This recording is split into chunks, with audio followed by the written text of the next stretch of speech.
اعوذ باللہ من الشیطان الرجیم بسم اللہ الرحمن الرحیم۔ تمام ہی دیکھنے اور سننے والوں کو السلام علیکم ورحمۃ اللہ وبرکاتہ۔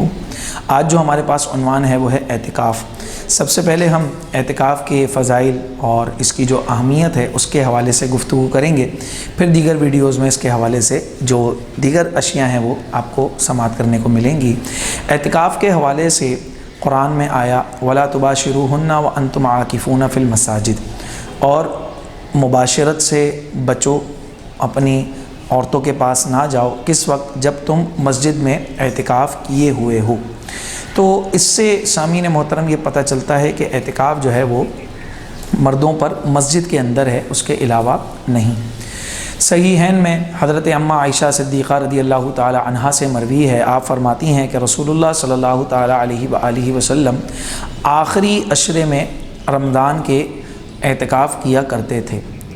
اب اس میں ایک اور چیز میں آپ کو یہاں پر بتاتا چلوں کہ اس کی کتنی اہمیت اور کتنی فضیلت ہے کہ رمضان میں جو ایک بڑی رات ہے جسے شب قدر کہا جاتا ہے، جو 1000 مہینے عبادت کرنے سے بہتر ہے، اس کو ڈھونڈنا اعتکاف کے اندر ہوتا ہے۔ تو اس حوالے سے اعتکاف کی بڑی اہمیت اور بڑی فضیلت ہے، اور جو شخص یہ کام کر لیتا ہے، حدیث مبارکہ میں آیا کہ جو شخص رمضان کے آخری عشرے میں یہ اعتکاف کرے، گناہوں سے بچے، اچھے کام کرے، نیک کام کرے، تو اس کو 2 حج اور 2 عمروں کا ثواب ملتا ہے۔ آپ دیکھیں کتنی بڑی فضیلت پیارے آقا صلی اللہ علیہ وسلم نے اس کی بیان کی ہے۔ پھر اسی طرح اب آپ دیکھیں کہ جو اعتکاف ہے اس میں جو بندہ ہے وہ نہ کسی کے جنازے میں جا سکتا ہے، نہ عیادت پہ جا سکتا ہے، نہ اور کسی معاملے کے اندر وہ جو ہے وہ اپنے گھر مسجد سے باہر نکل سکتا ہے۔ لیکن قربان جائیے حضور جان دو عالم صلی اللہ علیہ وسلم پر اور ان کی شریعت پر کہ آپ نے حدیث مبارکہ میں فرمایا کہ جو شخص یہ رمضان کے آخری عشرے میں اعتکاف کرتا ہے تو اس کو جب وہ گناہوں، ایک تو وہ گناہوں سے بچا رہتا ہے، دوسرا وہ جو ثواب کما رہا ہوتا ہے، جو نیکی کر رہا ہوتا ہے، وہ اس طرح ہوتا ہے کہ اس کو ہر نیکی کرنے کا ثواب مل رہا ہے۔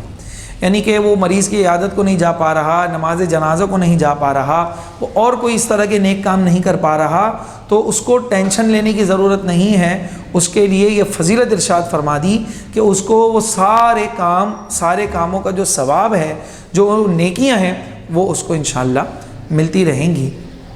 یہ اعتکاف کے حوالے سے ہے۔ اور پھر ایک اور حدیث مبارکہ اعتکاف کے حوالے سے کہ معتکف پر سنت، یعنی یہ حدیث سے ثابت ہے کہ نہ مریض کی عیادت کو جائے، نہ جنازے میں حاضر ہو، نہ عورت کو ہاتھ لگائے، اور نہ اس سے مباشرت کرے، اور نہ کسی حاجت کے لیے جائے مگر اس حاجت کے لیے جا سکتا ہے جو ضروری ہے، اور اعتکاف بغیر روزے کے نہیں، اور اعتکاف جماعت والی مسجد میں کرے۔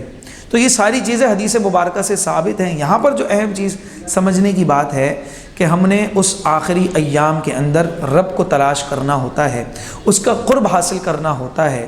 اس کی اتنی زیادہ فضیلت ہے۔ آپ دیکھیں کہ آج کے دور کے حساب سے کوئی 14 لاکھ روپے خرچ کرے اور وہ حج کرنے کو جاتا ہے ہمارے پاکستانی اعتبار سے، اور اس کے بعد بھی اس کو یہ نہیں معلوم کہ اس کو حج کا ثواب ملا یا نہیں ملا۔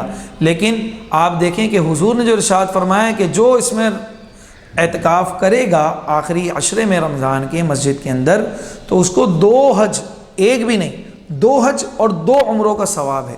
اور حج کا خود کا ثواب کیسا ہے؟ ایک حج کا ثواب ایسا ہے کہ وہ شخص جو حج کر کے آتا ہے وہ ایسا ہوتا ہے جیسے وہ ماں کے پیٹ سے آج ہی پیدا ہوا ہو، کوئی گناہ اس کے اوپر نہیں ہوتا، جبکہ اس نے کوئی لغو بات، کوئی غلط بات جو ہے وہ واپسی آنے تک نہ کی ہو۔ تو آپ دیکھیں کہ کتنا بڑا ثواب ہے۔ پھر آپ دیکھیں کہ رمضان کے اندر ہر ثواب کو 70 گنا تک بڑھا دیا جاتا ہے، اور جو کوئی شخص نیکی کرے گا اور جو شخص اعتکاف کرے گا رمضان کے آخری عشرے میں، اس کے لیے پھر کتنا ثواب ہے۔ یعنی کہ یہ وہ ثواب ہے جو ہم گنتی میں نہیں لا سکتے، اس کا شمار نہیں کر سکتے۔ پیارے آقا صلی اللہ علیہ وسلم نے خود بھی اعتکاف کیا ہے، اور اپنے اصحاب کو اور اپنے امتیوں کو بھی یہ ارشاد فرمایا ہے کہ اس ایام کے اندر اعتکاف کیا کرو، اس سے تمہیں شب قدر بھی ملے گی، رب کا قرب بھی ملے گا، گناہ بھی مٹیں گے، ثواب بھی ملے گا، اور رب تبارک و تعالیٰ تم پر فضل ہی فضل کرے گا۔ یقیناً آپ کو ہماری یہ آج کی ویڈیو سمجھ میں آ گئی ہوگی۔ اگر اس حوالے سے کوئی سوال ہو تو آپ کمنٹ باکس میں سوال کر سکتے ہیں۔ وآخر دعوانا ان الحمد للہ رب العالمین۔